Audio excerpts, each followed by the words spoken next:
So you're interested in investing in a Chick-fil-A franchise. Well, welcome to Kim Daly TV. My name is Kim Daly. I'm a franchise consultant, and I've been helping people just like you say yes to the dream to own a franchise business for over 20 years.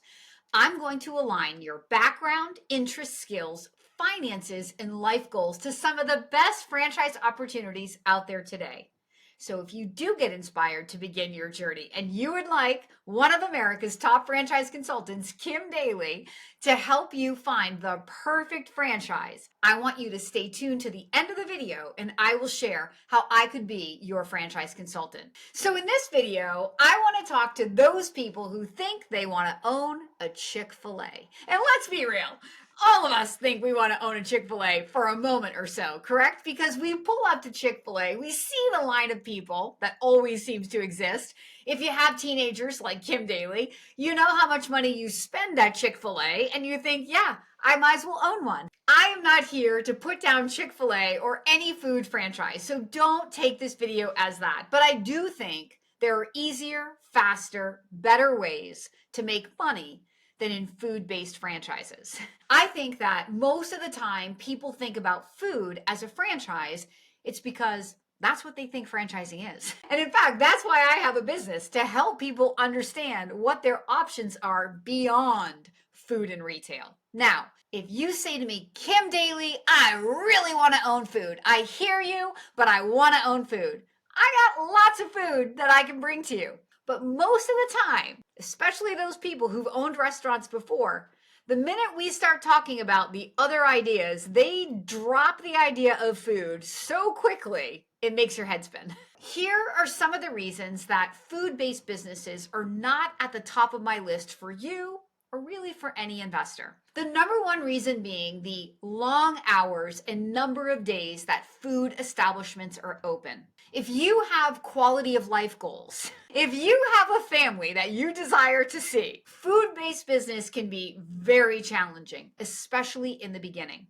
Okay. Now, what equally makes it challenging is that you have health codes, you have perishable food that must be moved or thrown away. And that then impacts your bottom line. You typically have minimum waged employees, and there's nothing wrong with hiring minimum waged employees.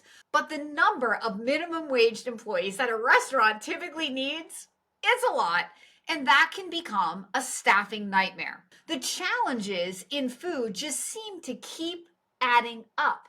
They're only adding up in my mind because I know there are options out there that don't have these downsides. So this is why you may be watching this video, and I'm happy that you are, because I want to inspire you to think beyond food to some of the other ideas. I certainly love the idea of you being a food operator in that you want to run an efficient operation and you want to hire, train, and lead teams of people. But we can take that skill set and apply it to something different, even in a brick and mortar business, and potentially give you better quality of life, fewer minimum wage employees, higher margins. I mean, the list of benefits goes on and on. So let me give you an example of a business that I could compare to a food-based business. For the purposes of this video, I'm going to pick on Massage Envy. So you come to me and you say, Kim Daly, I want to own a food-based franchise. And Kim Daly says to you, really? And we go through our due diligence and you convince me that you want to look at food. But during this conversation, it's probably likely that I'm going to expand your thinking to other options. As I like to say, when you come to me, I want to cast a wide net. I want you to really look at options based on the characteristics of the business, not what the business does. It's kind of a rookie move to invest in a franchise because you love the taste of the burger, or you love the smoothie, or you think your community needs that. No, a business is not a hobby. It's not a passion. It's not a place to eat. A business is an investment. It should return to you personal and professional and financial satisfaction and reward. It should be a wealth generating tool. A food-based business may be a wealth generating tool. But as I'm about to show you, there may be easier, faster, better ways to scale money in a business and have an even better wealth generating tool. This is my opinion.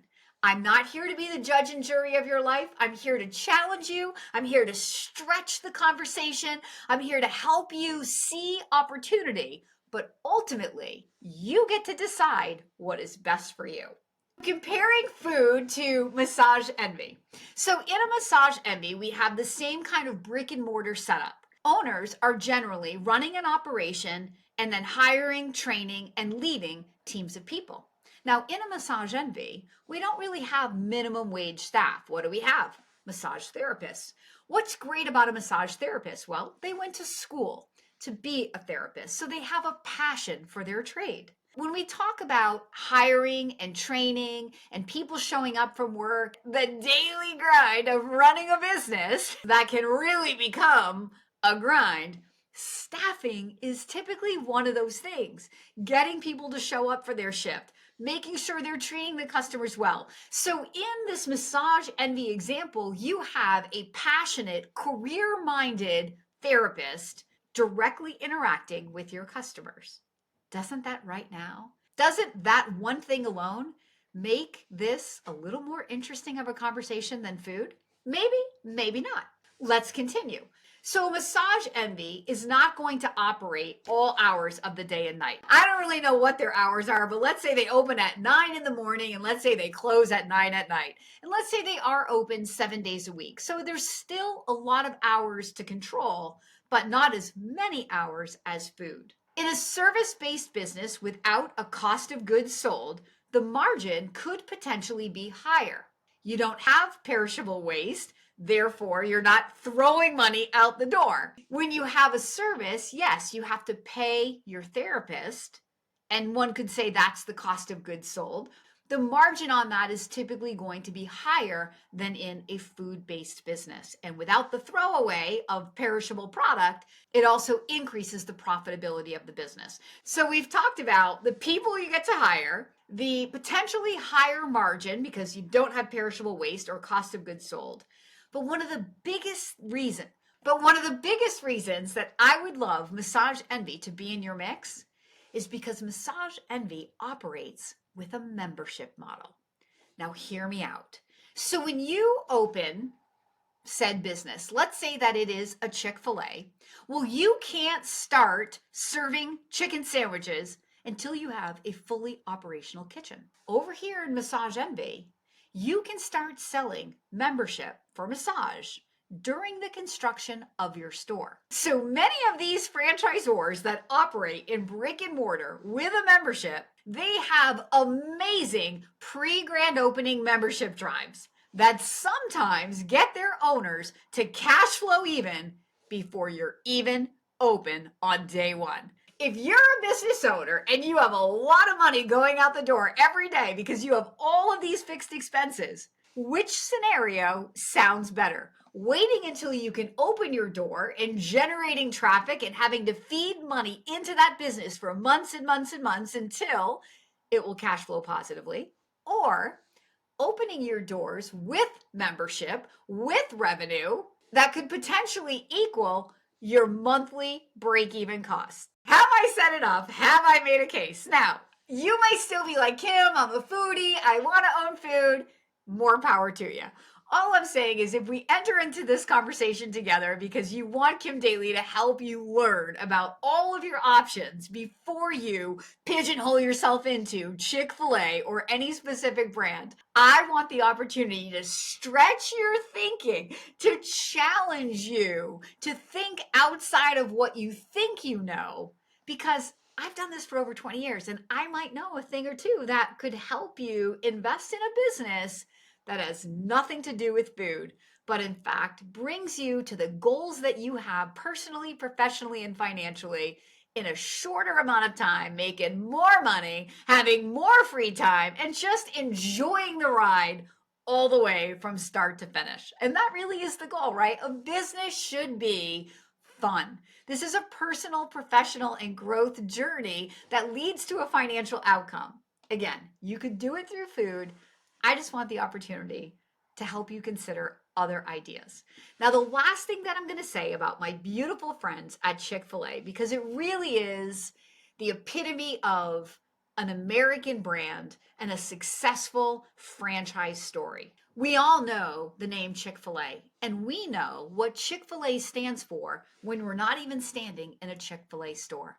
How do we know that? Because their amazing franchisees have executed to the values and the mission of their fearless leader and founder, Truett Cathy, oh, so many years ago. And because those franchisees have executed consistently for so many years, today that brand enjoys this great American love affair with Chick-fil-A. And that's the kind of franchise brand we all aspire to be a part of. But here's the kicker. It didn't start that way. It wasn't always that way. It's that way today because their franchisees have carried the flag and executed on the plan. So if you're out there and you're thinking about becoming a franchisee, I'm going to throw this back to you. If you want to be a part of a great American brand like Chick-fil-A, you need to show up and be able to execute to your franchisor's values and mission statement and deliver with such consistency for year over year over year that consumers get to know you before they even enter your store.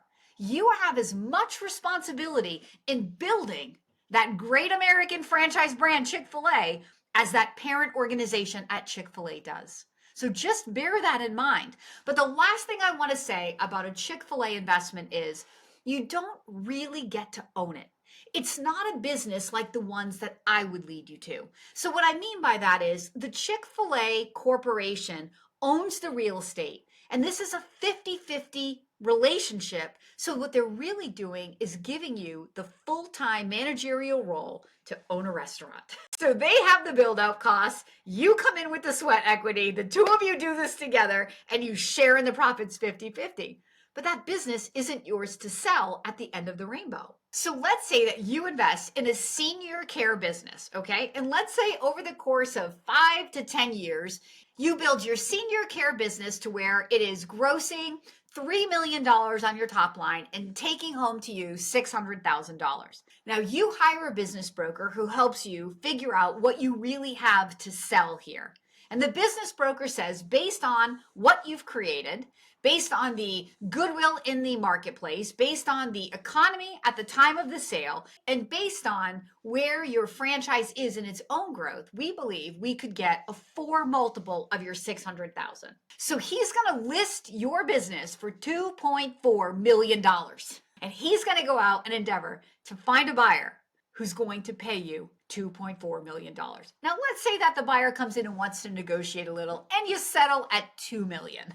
If you invested $150,000 or $200,000 to build a senior care business and you had a thriving business that you were passionate about over 5 to 10 years and you were earning $600,000 a year at some point and continuing to grow that, and then you could sell it at the end of the rainbow for $2 million or $2.4 million or $1.8 million or whatever that exit strategy value is, do you see my point?